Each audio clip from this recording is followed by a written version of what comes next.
Okay, so I want to kind of do a small series on the 5 C's that David Canterbury, one of the stars of Dual Survival, which is very popular when he and Cody Lundin were on the show. I really enjoyed it. I liked the contrast that the producers created between sort of a military, practical survival mindset and a more kind of minimalist Aboriginal mindset when it comes to survival and living, survival, if you will. And Dave Canterbury talks about the 5 C's, which breaks down into cover, combustion, carry, cutting, and cordage. And so this is going to be kind of a short, relatively short cutting segment on my take on it. Now I come from a martial arts background of some 30 some odd years, and the past 20 plus years I've been studying Filipino martial arts, and Filipino martial arts is a weapons-based system. Most people know it as a stick art. It's actually a bladed art. They use a stick to train for blades, because obviously training with a partner with a live blade or even a blunt metal one is kind of dangerous and it's prone to injury. But it translates well for a hardwood stick for actual combat if you needed to use something that's lethal. And that goes from long, big swords, blades, to small blades. And so I'm kind of really familiar with the bladed world a little bit. And I used to have a larger collection, but I have a bit of a collection of some bladed things. But I wanted to start off, because from a survival standpoint, when you need something to cut with, it does not have to be pretty, so to speak. Okay, it doesn't have to look like this SOG, or not SOG. It's not a SOG. It's a Spyderco. Excuse me. This Spyderco blade here. It's really nice and pretty, and it's stylized and everything. No. I mean, it's great when you have the opportunity and the means and the tools to create something like this. But in a pinch, all you really need is just something sharp, a piece of glass, like this piece of obsidian here. All right. So this is an Obsidian Flake that could be turned into a arrowhead or something like that. But if the light catches it just right, you can see how close to the edges it's very iridescent, meaning the light's passing through this.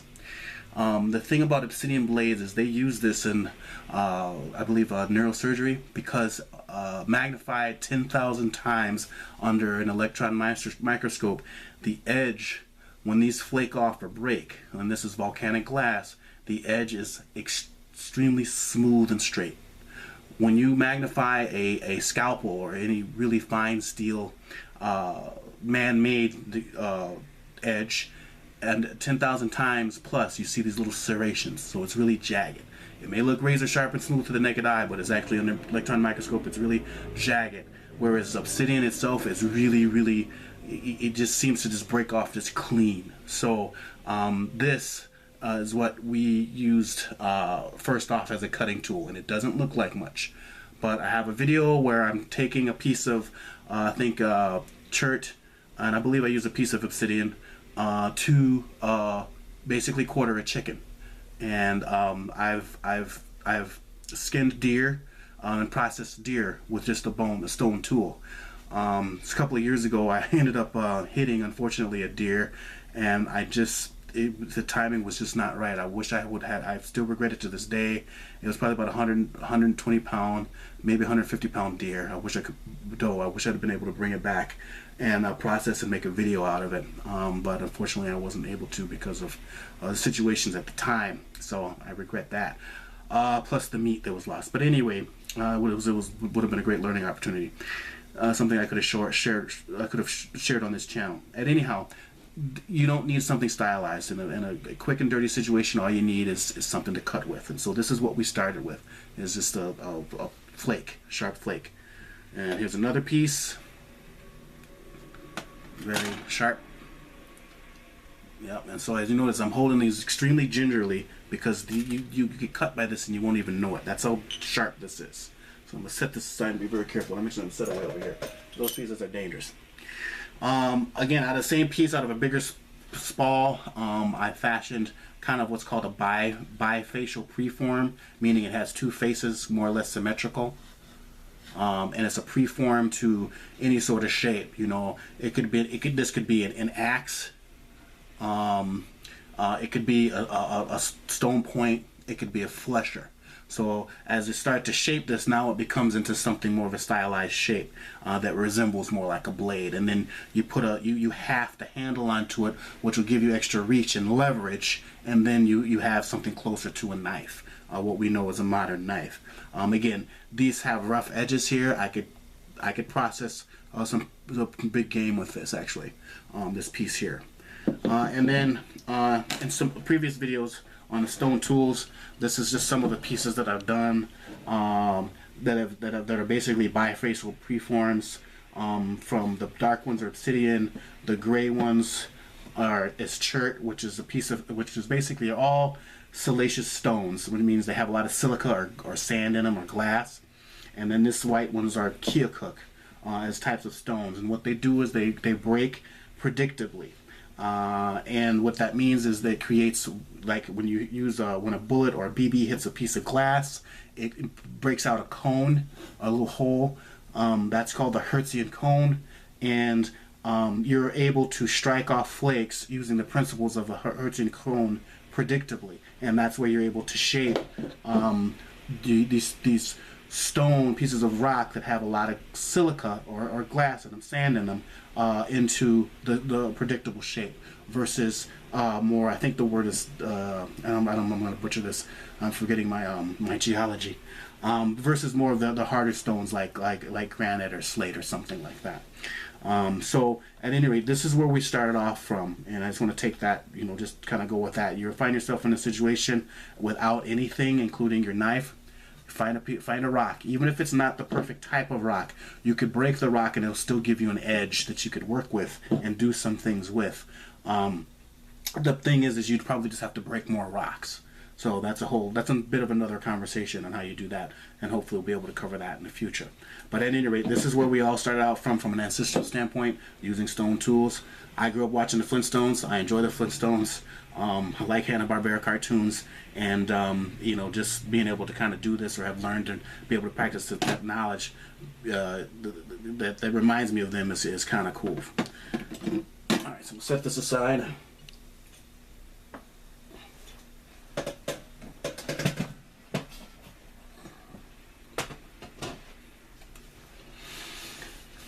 Okay, so now we've got I'm going to talk about two types of blades here, and basically kind of like your camping and survival blades, and then your everyday carry blades. And I'm going to start with my everyday carry blades, and I have here a number of them, not all of them, but a number of them. And I'm going to set these two off to the side. So these here in the middle are what I would kind of consider my everyday carry blades here. And I have a number of ballet songs. And again, I come from a Filipino martial arts background, and the ballet song, or the butterfly knife, is the quintessential, is actually the kind of the Filipino blade. Okay, people know these as a butterfly knife. Because of the way that you flip it and it looks like a butterfly. The correct term is ballet song, and they come from really small to really big. The beautiful thing about this knife is that you can use it non-lethally. All right, you can use this as a palm stick, all right, or lisi palad, as they would call it. And you know, if you have just enough outside of your fist, you can use this to hammer. You can use this to hit and strike with. It also makes your fist heavy. Although in a self-defense situation, you really don't want to be hitting with your fist. Your knuckles are really not designed for that. Those people that box or have conditioned their hands, or they just got meat hands, you know what I mean? It's a different story. But if you're not used to hitting something hard, you don't want to be hitting somebody or hitting anything with your fist. That's just a side note. But at any rate, you can load your fist with the ballet song before it even becomes lethal. Which is the beautiful thing about this knife, this type of style of knife. And then these have a clip, and then you just kind of flip it out. And even then, this becomes a flail. So I say this is kind of a semi-lethal version. This will still cut, but it's more of a hit. It's more of an impact weapon. See, I can hit and I can flail with this without it actually being bladed. You know, hopefully to ward off. And then once I close it off, then it becomes you know, a bladed a weapon, a tool. The flipping aspect of it is really just for show. Maybe I'll do another side video. I like to play with these a little bit, but it's really just it's just a way to get the blade open, or even to intimidate the individual. Okay, so the flipping has no other purpose than to intimidate. All right, there is practicality in it. You should be able to flip it open and access your blade quickly. That's really the purpose. All right. Essentially, all it is a pocket knife with another handle. If you really look at it from that point of view, most folders are designed just like this. You just put another handle on it. Now, think about balisongs. You check with your local state laws. They can be considered highly illegal. I think that's all really based off of ignorance. A lot of ignorance. There, you know, like I said, there's a non-lethal option. Most people think of a blade or a weapon as it's either on or off, meaning it's either a weapon or it's not. And in this particular instance, you don't have to pull this out to make it, you know, a weapon, to make it lethal. You can always just keep it in your hand and use this as an impact weapon versus a slashing or thrusting weapon. Now, the issue with the balisong is that they have a weakness here, and that's at the joints, and that's pretty much any of your folders. So it's not a heavy-duty fighting knife. Okay, it's not even a heavy-duty camp knife. It's good to open up boxes. It's good to do a little bit of wheeling with. A knife is better than no knife at all. But for any heavy-duty work, the weak points are at the joints. So for heavy-duty work, they're just not built for that. Basically, they're not a camp knife. Again, here's another version of balisong. It's an older version made by Benchmade, and I like Benchmades. And if you listen to this, you can really hear this.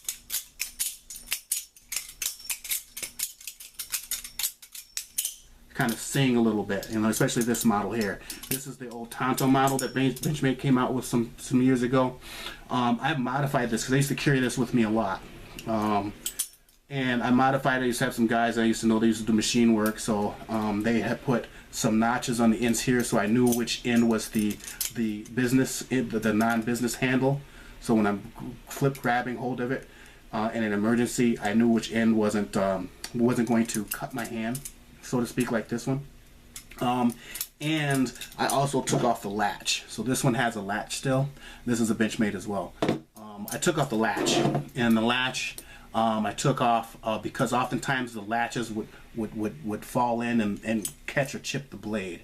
Also, it was an extra step to release the handles before I could access it. So this was really something that I used to carry a lot. And Benchmade made some what do they call it? What's that? The canvas sheaths. When I was in Arizona, I had a good leather worker that I took some old shoes to fix up with, and he was a custom guy. He actually did this sheath, which is modeled off of their sheaths that they used to sell with these types of knives. And I used to keep it in here like that, and I could wear this on my belt, and I could deploy it like that in one stringle motion like this. So I used to like this, and actually the Velcro was worn out. I've always been wanting to replace it. But like I said, I could hold this like here. It would be around my waist, and I knew exactly where it was, and then therefore I could kind of deploy it, and that would be my first strike, and then this would be my second move, basically, from taking concepts from Aido, or the quick drawing of the sword. So yeah, but a lot of balisongs. I like balisongs, I really do. As an everyday carry, again, if they're legal in your state to carry them. Otherwise, you know, you check your laws. Again, this is another balisong. This is an early Benchmade. I remember when these were 25 bucks. I think these are collectors now. They're like $100 and something odd dollars. Okay, so when these came out, these were 20 bucks, but they were Benchmades, and Benchmades were the first ones to make a really good quality balisong. In fact, Benchmade's logo is a picture of a butterfly. So this one has what they call, I think this is called the Weehawk blade, or they have the regulars kind of the scalpel blade, and then the serrated blade, or the new modified serrated blade. I liked these a lot, this type of design, for fine work with the cutting, but then also when you need to saw something, you have that option. But this is an old knife. I don't know how long. I've had this blade for years. Blade is almost probably about 20 years old now. But as you can kind of see, the rivets are loose. So again, this is the weakness, or the weak spot of having blades that open and close, okay, versus fixed blade. All right, and then this is just a cheap version of a balisong. Again, dare I say the term throwaway, because these Benchmades, they're collectors. But these are just, you can get these at any sort of quote unquote knife shop or whatever. But they're all balisong. Again, the concept is the same. You can have a non-lethal option, and then of course there's the business end when you need to actually do some work, or you need a utility. So this is just a cheap version of that. Yeah. So now I like this blade here, and this is kind of again, it's a pocket knife. Doesn't have a clip on it, unfortunately, but it's got this cool little ring here. And what I mean by the clip is a clip for your pocket.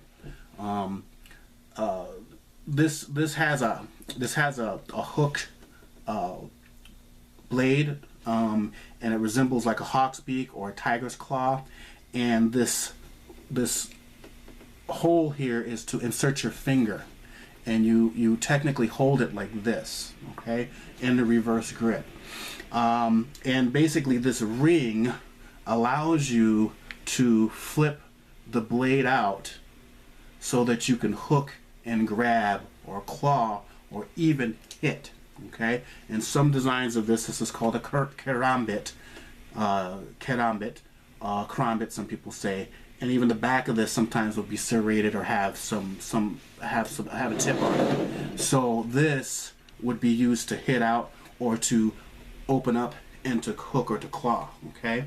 And then the backhand, you can hit with the backhand. You can backhand thrust.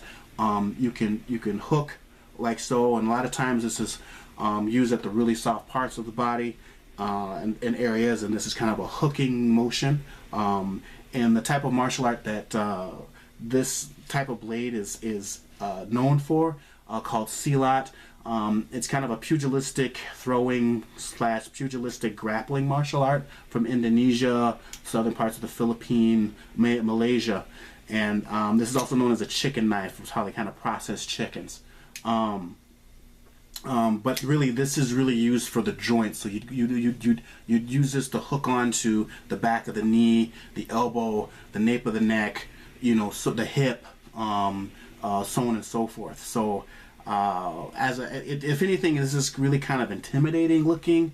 Whenever you're in a reverse grip, this is more of a grappling sort of close quarters scenario. When you're out extended, let's just say like with the balisong, this is more of a kind of a fencing long range scenario.